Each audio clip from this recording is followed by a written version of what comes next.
एक्जिटा cotton ने previous जितने भी रिजल्ट निकाल के दिए हैं सभी में बहुत अच्छा परफॉर्म किया है, specially year on year basis पे। लेकिन दिसंबर की अगर रिजल्ट को काउंट करें, यानी कि पिछले क्वार्टर में, तो हल्की फुल्की गिरावटें हमें दिखाई दी थी, जिसकी वजह से एक अच्छा खासा प्रेशर स्टॉक में पड़ा। और उसी का रीज़न ये है, उसी के पीछे कारण ये निकल के आया कि स्टॉक अब इतना ज़्यादा अच्छा परफॉर्म नहीं कर पा रहा और इन्हें ऑर्डर भी कम मिले। साथ ही साथ इसकी वजह से स्टॉक जो है वो 50 डे मूविंग एवरेज और 200 डे मूविंग एवरेज के नीचे ट्रेड कर रहा है। लास्ट ट्रेडिंग डे को न्यूट्रल से रिटर्न थे। पिछले 5 दिनों में 2 से 2.5% की गिरावट, पिछले एक मंथ में 5% की तेज़ी, 6 मंथ में 10% के रिटर्न।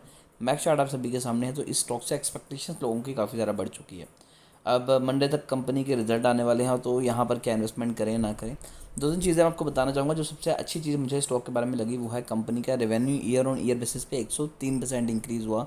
और ऑब्वियस है कि उसके बाद स्टॉक ने अच्छा खासा परफॉर्म भी किया। बट ऑपरेटिंग इनकम कंपनी की 31% डाउन हुई थी। अब अगर मैं कुछ चीज़ों के ऊपर नज़र डालूँ और मैं कंपेयर करूँ कि क्या कंपनी परफॉर्म अच्छा कर पाएगी, लेकिन उससे पहले हल्की सी नज़र मैं आपको एक और चीज़ के ऊपर डालना चाहूँगा कि प्रमोटर होल्डिंग 5% कम हुई है पिछले कुछ टाइम में।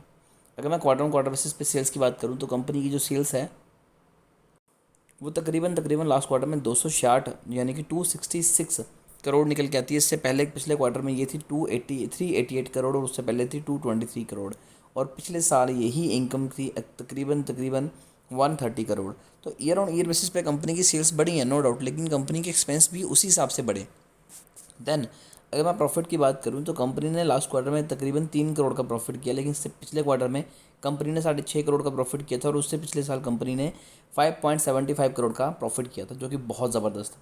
अगर मैं इन्वेस्टर्स की बात करूं, तो सितंबर 2020 में कंपनी की जो प्रमोटर होल्डिंग है वो 73% थी।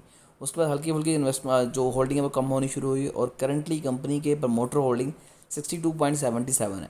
तो यहाँ पर मोस्ट प्रोबेबली चांसेस ये हैं कि कंपनी की परफॉर्मेंस काफ़ी हद तक बेटर आने वाली है, और उसके बाद वापस से स्टॉक में तेज़ी आएगी। तो अगर आपके पास स्टॉक्स हैं तो डेफिनेटली आपको होल्ड करके चलना चाहिए, क्योंकि अगर हम ओवरऑल भी कंपनी को देखूँ तो कंपनी बहुत अच्छा परफॉर्म कर रही है। फिर चाहे वो रिटर्न ऑन कैपिटल एम्प्लॉयड हो, रिटर्न ऑन इक्विटी हो, चाहे फिर आपका stock price to earning ratio हो, हर चीज़ कंपनी की बहुत जनरली रेट से चली हुई है, जो कि बहुत अच्छा साइन है। और इतना छोटा स्टॉक होने के बावजूद आपको कंपनी अच्छा खासा डिविडेंड भी पे करती है। तो मेरे हिसाब से मैंने खुद यहाँ पर होल्डिंग बना के रखी है, और क्वार्टर 4 के रिजल्ट अगर आप चाहते हैं कि सबसे पहले आपको दिखाई दे, तो चैनल को अभी सब्सक्राइब करके बेल आइकन दबाइए, ताकि कोई भी इंपॉर्टेंट अपडेट आपसे मिस ना हो।